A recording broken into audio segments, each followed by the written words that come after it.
The second one I have is the Lenovo Flex 5, Yeah. which is a 2-in-1 Chromebook. Yes. So that one is Chromebooks are one of those things where they can be sexy, but most of them aren't. Right. You can get into that $600 to $800 premium grade of Chromebook and find that it's glossy and has a super high resolution screen and great audio.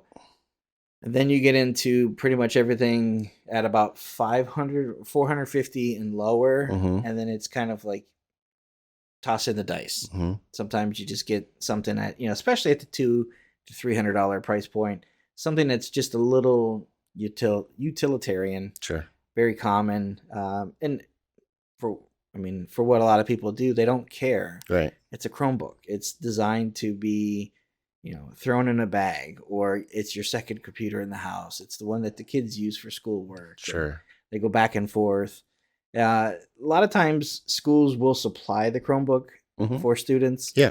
But if you're looking for something in the house that's, when school's not in session, or you want your own experience, the Lenovo Flex 5, it's a 2-in-1. So what that gives you is you've got your laptop capability, but then you also have the ability to kind of flip it around and use it as a tablet kind of thing. So let me pull up some specs here for you. This one is, I found it to be a good average, I don't say average, well-rounded, middle of the road Chromebook. Let me pull up these details here. So this one runs about $419. Okay. And that's it, give or take. I've seen it dance up and down about $399, $350 at some points on Best Buy. So this version has a blue. It's called Abyss Blue. Yeah. Which is kind of like it looks like a nice cool steel. Yeah. With a blue hint to it. Yeah. 13-inch screen, so nothing too big. Yep. I like the 2-in-1, especially now that people can use Android apps, on their Chromebook. Yep. So there's a lot of games and things that you do that are touch only. Yep. Or that are designed to take advantage of larger space. Yeah. So that if you open up like your email accounts or Gmail, that looks better on a 13-inch screen than it does on your phone. Right. And you can still work with it with gestures like swipes and taps and things like that. So I do like this one. A couple of features here. I'll pull up. It has a Intel 7505 processor with 4 gigabytes of RAM. Okay. So nothing too crazy. Yeah. But still more than sufficient for most people. Yep. 32 gigabytes of internal storage. Nice. So not too bad. Yeah. But you have 2 USB-C ports and 2 USB A ports. And then you've got your micro SD card. So if you're looking for storage, you could throw in an external storage, which we don't see too much on phones. Right. But if you have that for your laptop, you can do that. Right. And then you have, with the different ports, especially if you're using this at home, a docking station. Yeah. Something simple, USB-C little hub. Yep. Then you can plug in if you've got an exterior or external monitor or external storage, keyboard, mouse, things like that. So if it's designed to be a computer, it's not that bad of a computer for $420. Right. When it's a Chromebook and a tablet, kind of games, things like that, it becomes a little bit more well-rounded. Yeah. A little bit more use case. Yeah. And gives, for me, it's kind of peace of mind, having that extra computer without dropping $1,000 to say, I've had plenty of people ask me, even recently, I'm thinking of getting a new laptop. What do you recommend? And my brain is not wired for computers anymore. Right. I default to Chromebook. Yeah. Because that's what a lot of people, when I ask them, what do you want to do with this thing? Well, I'm going to browse the internet. I'm doing my email. I'm going to do a little bit of spreadsheets and dude, Chromebook is all you're going to need. Yeah. And especially with this kind of processor and that much RAM and hard drive space, it's really made for doing a lot of that kind of process stuff. You're not going to be gaming on this. You can play mobile games, like you said. Mm-hmm. You can play games that are made for your phone. But you're not going to be, playing the latest PC game. You're not going to be doing video editing. It's one of those.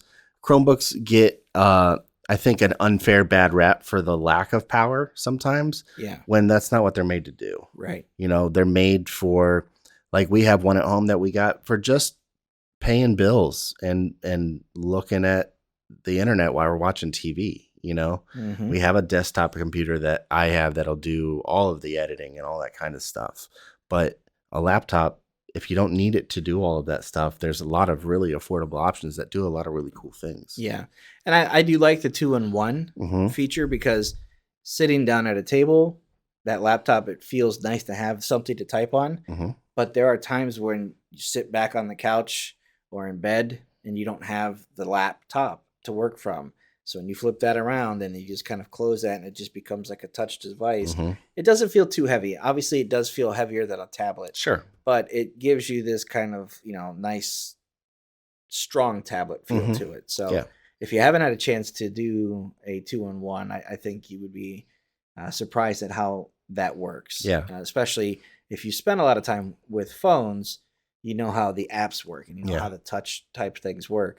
A lot of those apps will operate similarly on the Flex or on a 2-in-1. Well, and sometimes it's awesome just to have a laptop that has a touchscreen. Mm-hmm.